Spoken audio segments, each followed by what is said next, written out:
Yo, what's up, Higala? So, ito po yung legit na kakatanim lang, harvest kagad. So, legit po yung sinasabi ni mahal nating Pangulo. So, ito yan, panoorin nyo guys. Buti rin, nakapag-harvest na tayo dito sa amin, nakapag-harvest na kami, kakatanim lang eh.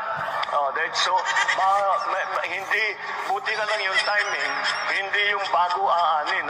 Buti rin, nakapag-harvest na tayo dito sa amin, nakapag-harvest na kami, kakatanim lang eh. So, hindi, buti na lang yung... Di ba? Kakatanim lang yun, no? Pinitas ka ganyan sa akin eh. Yung timing, hindi yung bago aanin. Buti rin, nakapag-harvest na tayo dito sa amin, nakapag-harvest ito yung legit. Kakatanim lang eh. So, hindi, di ba?